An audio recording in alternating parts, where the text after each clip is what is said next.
can sue an artist if you are harmed at their festival or at their concert, particularly when they have a history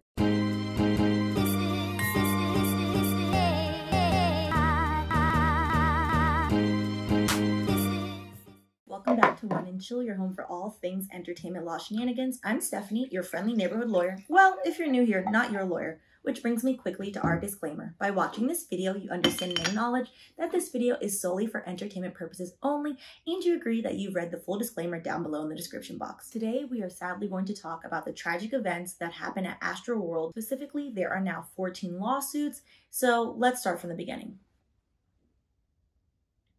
We're going to do a brief synopsis of the Astroworld Festival, what occurred. Then we are going to talk about negligence, the elements of negligence, and specifically we're talking about that because negligence is the main cause of action in the, as of this recording, 14 lawsuits that have now been filed. Astroworld is a music festival hosted by Travis Scott. On November 5th, 50,000 concertgoers attended the Astroworld Festival in Houston, Texas. Tragically, the event ended with 8 young people, all under the age of 30, dying. 2 of the victims, sadly, were only 14 and 16 years old. My condolences to all of the 8 families whose lives will never be the same, and to the more than 300 injured people, as well as the festival goers. It is being reported that the cause of their deaths was due to a crowd crush. While the Houston PD is still investigating what caused the massive crowd to surge forward, it is definitive that the surge of the crowd caused a crowd crush, defined as when the amount of people becomes so closely packed together that the pressure causes individuals to asphyxiate because they can no longer breathe. With this in mind, in this video, we are going to discuss who can be liable and specifically whether an artist can be held personally liable for things that occur at their concert or festival. A few of the 14 complaints that were filed this morning all contain the same pleading, so we're going to focus on 4 of the specific lawsuits because they contain a different variety of facts and also highlight different angles of what occurred. To note, each of these lawsuits was filed by somebody who attended the festival and not the family of those that unfortunately passed away. Understandably, those lawsuits will likely come later. In all of the lawsuits mentioned, negligence is the main claim. So let's discuss what is negligence. So negligence is a failure to behave with the level of care that someone of ordinary prudence, aka a regular reasonable person, would have exercised under the same circumstances. There are 4 legal elements to prove negligence. My tort professor would be proud that I still can remember this because I do not practice tort law whatsoever. It's duty, breach of duty, cause, causation, and injury. With negligence, the plaintiffs are all going to have to show that the defendants they're naming, so for example, Travis Scott is named in all of the lawsuits we're going to talk about except for one. They're going to have to show that he had a duty of care owed to them, that he breached this duty through his actions, that they indeed suffered an injury, and lastly, that he is the cause or partially the cause of that injury. To note, all of the lawsuits we're discussing today, they are suing for either an undisclosed amount or $1 million. We're going to focus on 3 of the lawsuits, so specifically the lawsuit from Christian Paredes, Noah Gutierrez, and Manuel Sosa.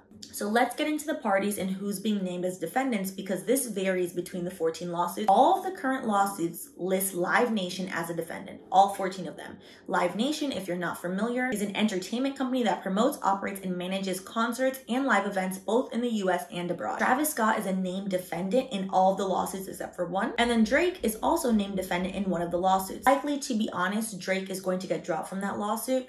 Drake was one of the guest performers at the festival. Police are investigating whether during his performance or after the performance the crowd surge occurred.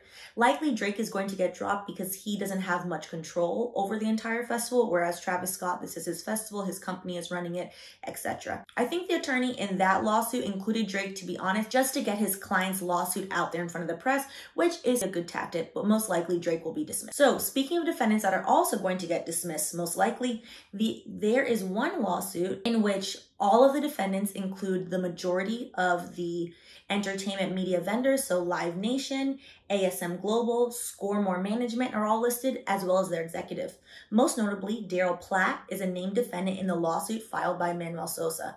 So Daryl Platt is the director of operations at Live Entertainment. The reason why most likely these executives are going to be dismissed from this lawsuit is when you're acting in your capacity, in the role of your job, and in that capacity, you are protected under the company. So the company can get sued, but you cannot be sued for doing your job unless there are mitigating circumstances and you were acting acting outside of your duty. So most likely those executives will also be dismissed from these lawsuits. Let's go through some of the alleged facts in the case. We're going to start with Manuel Sosa and his pleading. Section 4.1, on November 5th, 2021, a horrible yet predictable and preventable tragedy struck the Astroworld Festival at NRG Park in Houston. Defendants are the owners, operators, promoters, public relations representatives, and or organizers of the concert and or owners and operators of the premises. Defendants individually and collectively all had and assumed the duty and responsibility for ensuring safe concert operations. Defendants individually and collectively further made representation to concert goers that safety and security are always our top priority. They are taking this from promotion materials, and that they would ensure a safe, secure, and positive environment is provided for all attendees, artists, and staff. Tragically, due to defendants' motivation for profit at the expense of concert goers' health and safety, and due to their encouragement of violence, at least 8 people lost their lives and scores of others were injured at what was supposed to be a night of fun. So section 4.3 is going to show the breach of the duty of care. So section 4.3, plaintiff's injuries were the inevitable and predictable result of defendants' conscious disregard of the extreme risks of harm to concert goers that had been escalating since hours earlier. Earlier in the day, concert goers breached a security gate around the park, stampeded into the premises, and trampled over one another, as evidenced by the pictures that were included in the complaint. So a music festival generally lasts anywhere from 6 to 12 hours of a day. These concert goers didn't all of a sudden start acting ruckus. Manuel Sosa and his attorney are claiming they have been acting a plumb fool all day, and security should have done something about it, and security did not. Section 4.6 then starts to show not only could have this been prevented, but Travis Scott himself, according to the plaintiff and the concert goer, egged all this behavior on. Specifically, they used a May 5th tweet from Travis Scott, which was in response to a fan complaining about the concert quickly selling out. Travis Scott then tweeted, "We still sneaking the wild ones in." They are arguing that he encouraged people who don't have tickets to then bum rush into the event, thus overcrowding the event and being past the capacity limit. We're going to discuss at the end potential criminal charges because this is a bit wild. So next, let's get into the company actions. So Live Nation, most notably, is named in all of these, as well as other entertainment companies. Noah Gutierrez, in his complaint, he's only going after the companies involved. In Noah's complaint for negligence and gross negligence, he highlighted in paragraph 21, plaintiff will show that the defendants are liable for negligence in one or more of the following respects,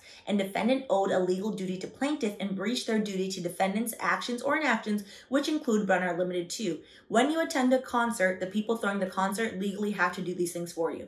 So they're going to show that Live Nation, as well as the other defendants, failed to create, enforce, and follow proper safety protocols, policies, and procedures, failing to maintain proper crowd control, failing to suspend operations on the premises until the hazardous and or dangerous condition or practice or activity had been terminated or remedied, failing to provide adequate security personnel to keep the premises safe from a foreseeable threat such as a crowd surge, and it continues on all the way through from letter A through letter P.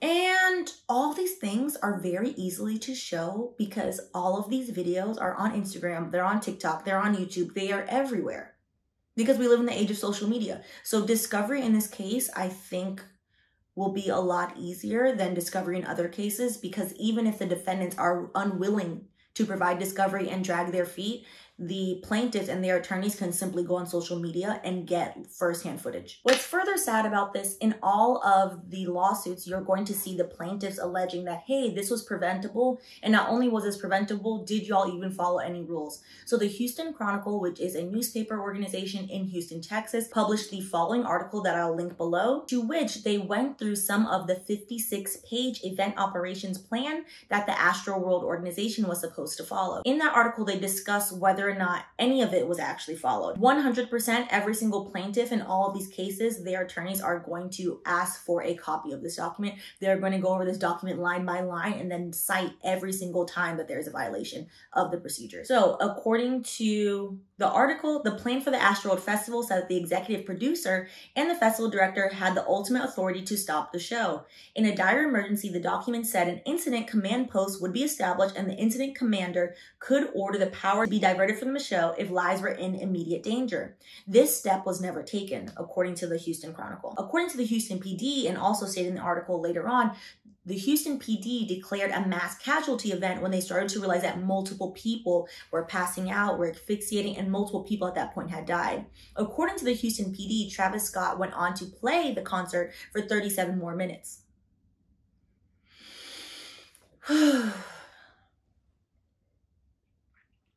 This whole story is heartbreaking.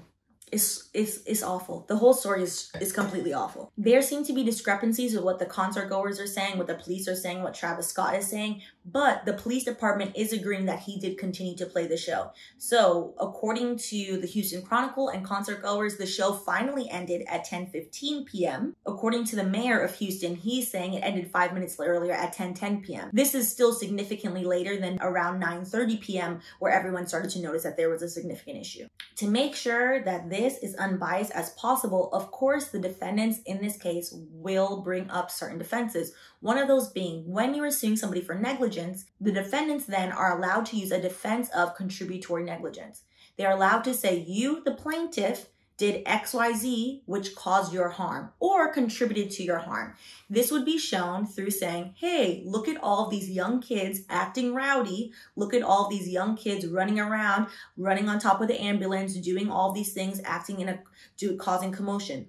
The defense is definitely going to say that, and they're definitely going to pull footage of that. However, I think this defense is going to fail because festivals and intoxicated festival goers happen every day. I have been to many a festival. However, mass casualty events do not happen at every festival. That is because there are proper safety protocols in place. So let's get to criminal charges because of course there are lawsuits happening now, but in my opinion, it is highly likely that we are going to see criminal charges. Back to Manuel Sosa's lawsuit, which yes, this is a civil lawsuit. His attorney did reference multiple other incidences where Travis Scott has previously behaved in this way that have actually led to criminal charges. So, paragraph 4.8. This kind of behavior has long been encouraged by the festival's founder and main performer, defendant Travis Scott. Scott actively encourages his fans to rage at his concert. His express encouragement of violence has previously resulted in serious violence at numerous past concerts. In 2015, he was arrested for disorderly conduct in Chicago for inciting violence at a concert by encouraging fans to breach barricades. In 2017, he was arrested for inciting a riot in Arkansas at a concert. In 2017, a fan was paralyzed at a Scott concert in New York City after a ruckus crowd incited by Scott pushed the fan off a balcony. That fan is also now in pending litigation with Travis Scott. So yes, you can sue an artist if you are harmed at their festival or at their concert, particularly when they have a history of showing that they encourage this type of behavior. There are multiple videos online showing Travis Scott at the Astroworld festival, encouraging fans to break the barriers, encouraging fans to come closer, encouraging, to be honest, a reckless disregard, which is showing gross negligence at the very least. Gross negligence is simply a heightened negligence, showing you have a reckless disregard or you knew that your actions would cause commotion or cause something to happen. For example, gross negligence is driving 150 miles an hour in a car is gross negligence. You know that you are endangering yourself as well as anybody else that's on the road because if you hit them, it's just going to end in something awful. Another thing that's going to be shown definitely in this case is this video.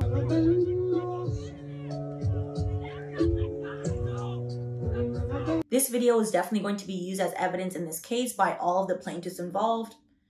It's highlighting multiple things. One, it's highlighting how did the two of them get past security to even get on top of the stage to even speak to the cameraman, which shows that the event was clearly understaffed. A regular staffed event would never have allowed people to even get that close to get on top of that structure to even speak to the cameraman. It's also going to show that after this occurred, this is not when the event got shut down. The event paused for a moment and then continued on. It's also going to show what were the procedures in place for what happens if a concert goer actually gets onto the stage. In terms of criminal charges, I think it is very likely that we are going to see, instead of intention to start a riot or causing a riot, which he has been charged with previously for doing these things, I think we may actually see a reckless endangerment charge, particularly reckless endangerment of a child. Sadly, 2 children did die, a 14-year-old and a 16-year-old. Also to note, if you're ever in a crowd crush situation, which this does happen at festivals and concerts, and with proper security and proper protocols in place is usually dispersed. I'm going to link an article down below so you can utilize those steps and always have those steps in the back of your mind. From reading through all of the 14 lawsuits as well as watching numerous videos online, I would say sadly this tragedy could have been avoided.